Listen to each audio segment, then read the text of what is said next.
Se suele decir que la ciencia más avanzada no se puede diferenciar entre la magia y la física. Hola, espero que se encuentren bien en el día de hoy.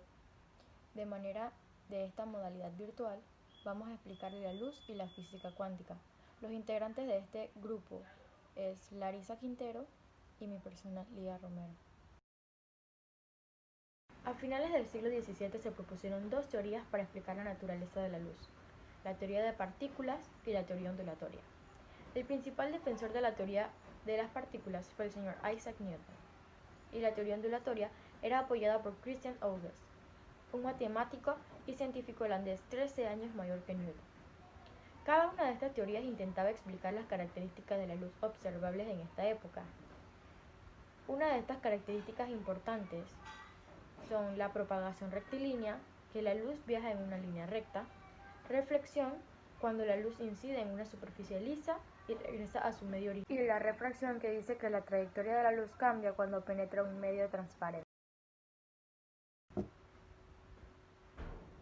De acuerdo con la teoría de las partículas muy pequeñas de masa insignificante eran emitidas por fuentes luminosas tales como el sol o una llama.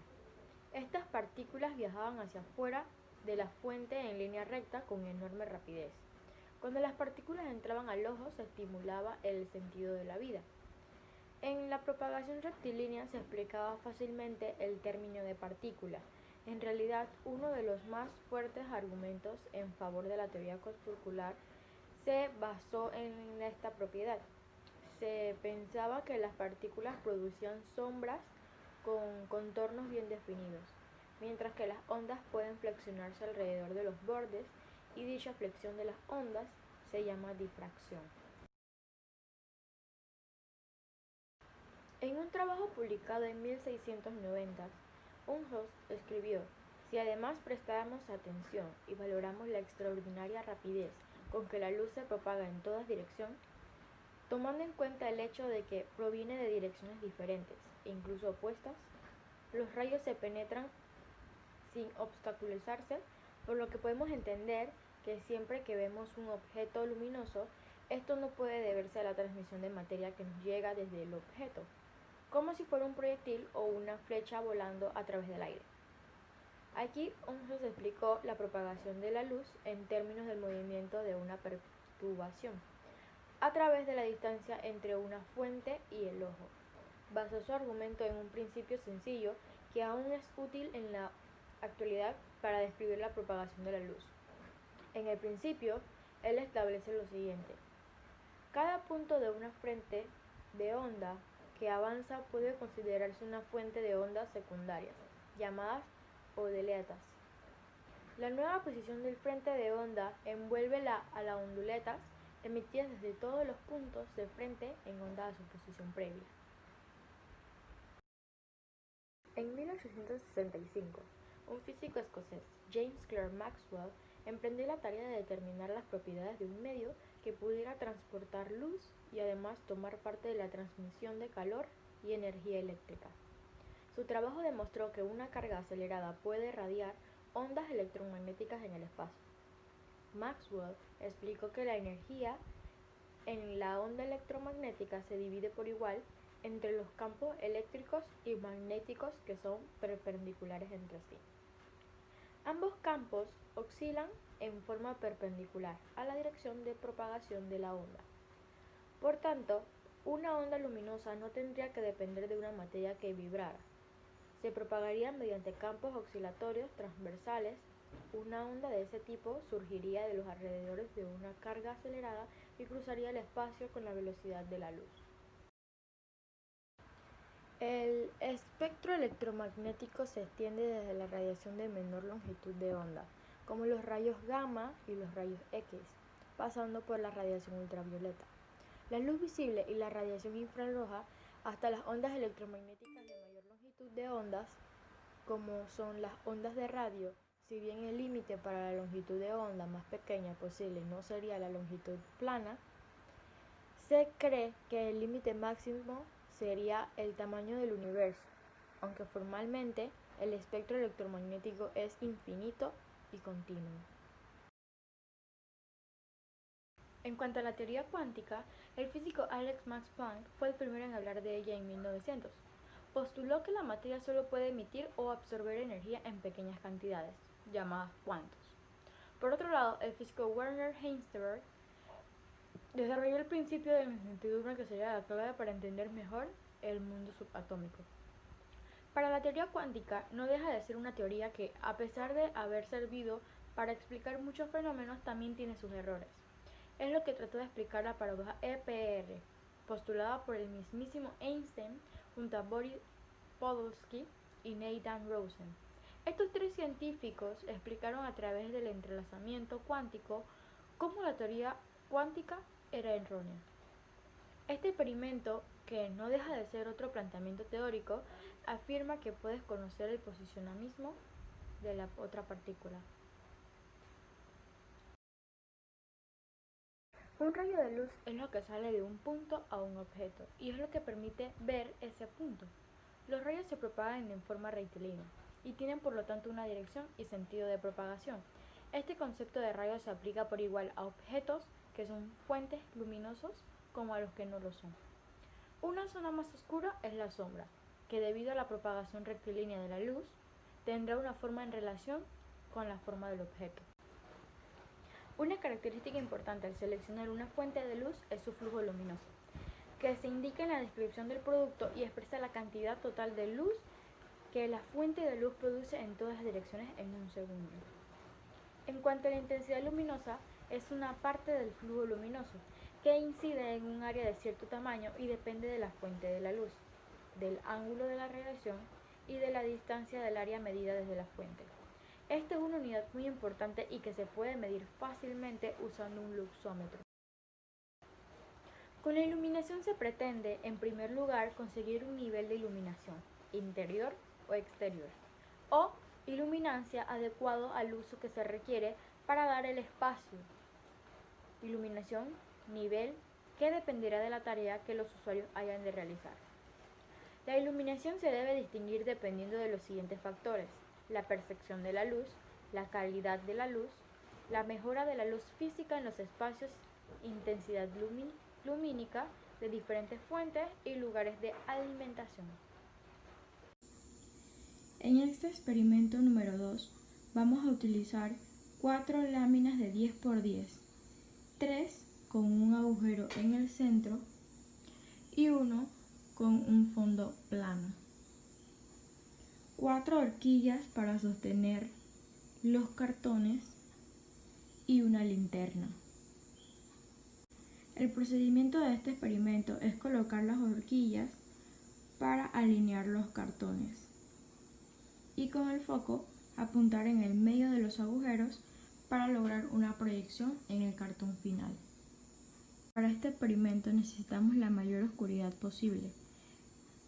Ahora, con una linterna vamos a alumbrar al cartón principal. Este cartón principal va a transmitir su luz por medio del agujero hacia el otro cartón número 2 y la luz va a pasar al cartón número 3, quien va a hacer la proyección al final. Ahí está. A esto se le conoce como la propagación. Quiere decir que la luz viaja en una línea recta.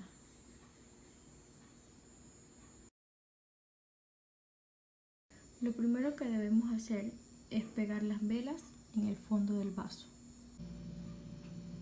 Luego de haber llenado mi vaso con agua hasta el tope, por ser la vela tan pequeña, se ha apagado el fuego, pero por tener el vidrio en el medio, hace parecer que la vela está encendida. Cuando uno se aproxima, la vela realmente está apagada, pero frente al vidrio hace creer que en realidad la vela está encendida.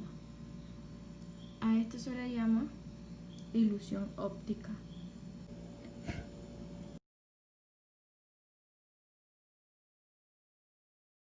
La física cuántica es uno de los grandes logros del intelecto humano y es la base de la comprensión de los fenómenos naturales. La física clásica es un límite de la cuántica. La física cuántica explica el átomo, el enlace químico, las moléculas, la interacción de la luz con las partículas, la materia. Aunque la física cuántica describe el mundo a escala atómica, podemos observar sus consecuencias a escala macroscópica en las propiedades térmicas, como la radiación, ópticas, como los colores, eléctricas, como la clasificación entre aislantes, metales y semiconductores, en los sólidos cristalinos, y magnéticas, como el ferromagnetismo, antiferromagnetismo y otros órdenes magnéticos de la materia. La física cuántica tiene a su vez importantes aplicaciones tecnológicas como la invención del transistor y por lo tanto del ordenador, y es la base de la mayoría de la alta tecnología electrónica que utilizamos hoy en día. La idea principal es que las partículas son también ondas y las ondas son también partículas. La intuición de que las partículas sean también ondas se le debe a de Broglie, que propuso que la velocidad por la masa de una partícula es inversamente proporcional a la longitud de onda. El factor proporcional es la constante de Planck. La hipótesis ondulatoria de las partículas ha sido confirmada numerosas veces en fenómenos de interferencia. El electrón, por ejemplo, es una de onda y partícula a la vez y se escribe por una función de onda que tiene una aplicación en una fase. El cuadrado de la función de onda nos da la probabilidad de encontrar el electrón y su fase se puede observar porque produce fenómenos de interferencia. La física cuántica es entonces en esencial probabilística en contraste con la física clásica que es determinista.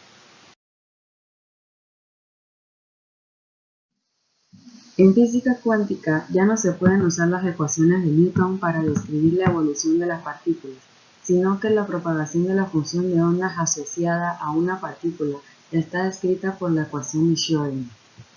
De la teoría de la física cuántica se deducen extrañas consecuencias como el principio de incertidumbre de Heisenberg, el efecto túnel, la cuantización de propiedades tales como la energía o el momento, y en sistemas de muchas partículas su clasificación en bosones y fermiones, base para la comprensión del mundo que nos rodea.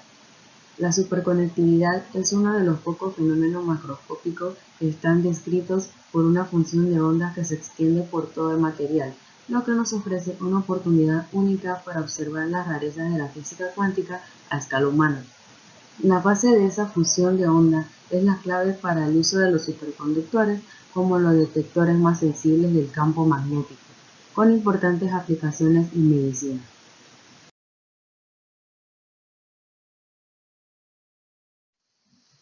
La mecánica cuántica es la rama de la física que estudia la naturaleza a escalas espaciales pequeñas, los sistemas atómicos y subatómicos y sus interacciones con la radiación electromagnética, en términos de cantidades observables. Se basa en la observación de que todas las formas de energía se liberan en unidades discretas o paquetes llamados cuantos. Sorprendentemente, la teoría cuántica solo permite normalmente cálculos probabilísticos o estadísticos de las características observadas de las partículas elementales, entendidos en términos de funciones de onda. La ecuación de Schrödinger desempeña el papel de la mecánica cuántica que las leyes de Newton y la conservación de la energía hacen en la mecánica clásica. Es decir, la predicción del comportamiento futuro de un sistema dinámico, y es una ecuación de onda en términos de una función de onda la que predice analíticamente la probabilidad precisa de los eventos o resultados. En teorías anteriores de la física clásica, la energía era tratada únicamente como un fenómeno continuo, en tanto que la materia se supone que ocupa una región muy concreta del espacio y que se mueve de manera continua. Según la teoría cuántica, la energía se emite y se absorbe en cantidades discretas y minúsculas. Un paquete individual de energía llamado cuanto, en algunas situaciones se comporta como una partícula de materia. Por otro lado, se encontró que las partículas exponen algunas propiedades ondulatorias cuando están en movimiento y ya no son vistas como localizadas en una región determinada, sino más bien extendidas en cierta medida. La luz u otra radiación emitida o absorbida por un átomo solo tiene ciertas frecuencias, como puede verse en la línea del espectro asociado al elemento químico representado por tal átomo. La teoría cuántica demuestra que tales frecuencias corresponden a niveles definidos de los cuantos de luz o fotones, y es el resultado del hecho de que los electrones del átomo solo pueden tener ciertos valores de energía permitidos. Cuando un electrón pasa de un nivel permitido a otro, una cantidad de energía es emitida o absorbida, cuya frecuencia es directamente proporcional a la diferencia de energía entre los dos niveles. La mecánica cuántica surge tímidamente en los inicios del siglo XX dentro de las tradiciones más profundas de la física para dar una solución a problemas para los que las teorías conocidas hasta el momento habían agotado su capacidad de explicar, como llamado catástrofe ultravioleta, como la llamada catástrofe ultravioleta en la radiación del cuerpo negro, predicha por la física estática clásica y la inestabilidad de los átomos en el modelo atómico de Rutherford. La primera propuesta de un principio propiamente cuántico se debe a Max Planck en 1900, para resolver el problema de la radiación del cuerpo negro, que fue durantemente cuestionado hasta que Albert Einstein lo convierte en el principio que exitosamente puede explicar el fenómeno fotoeléctrico. Las primeras formulaciones matemáticas completas de la mecánica cuántica no se alcanzan hasta mediados de la década de 1920, sin que hasta el día de hoy se tenga una interpretación coherente de la teoría, en particular del problema de la medición.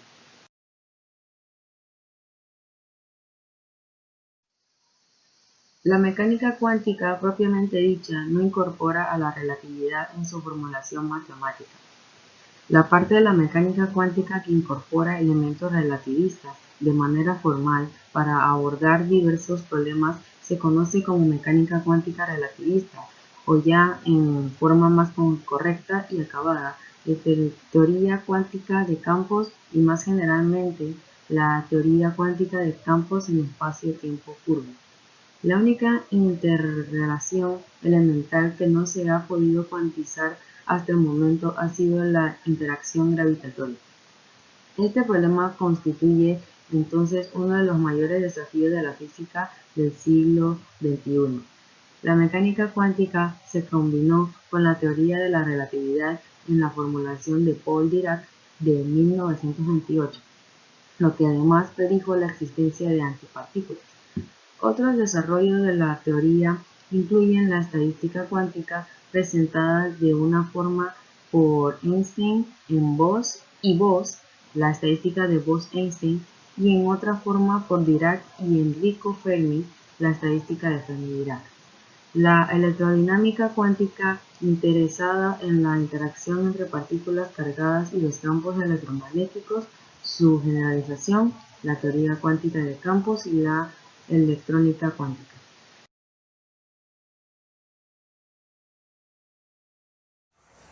Para este experimento vamos a necesitar una caja de zapatos, una linterna, un exacto, papel construcción de color negro y blanco y cinta adhesiva. Como primer paso vamos a hacerle un orificio a la caja de zapatos donde pueda encajar el foco de la linterna de esta manera. Luego a la cartulina negra vamos a recortarle un cuadro el cual pueda cubrir por completo el foco de la linterna. Luego a este mismo le vamos a hacer las dos rendijas. Ahora vamos a colocar la linterna en el orificio que hemos hecho en la caja de zapatos y a esta le vamos a adherir en el foco de la linterna con un pedazo de tape en el cuadrado con las dos rendijas. Como último paso vamos a encender la linterna y con el papel construcción blanco vamos a alejar y acercarlo gradualmente hacia el foco de la luz y así poder observar lo que ocurre. Como podemos observar, la luz actúa como una onda, ya que ha formado más de 4 patrones en el papel construcción blanco. El objetivo del experimento de la doble rendija ha sido demostrar que a nivel subatómico la materia se comporta de manera distinta a como lo hace a nivel macroscópico.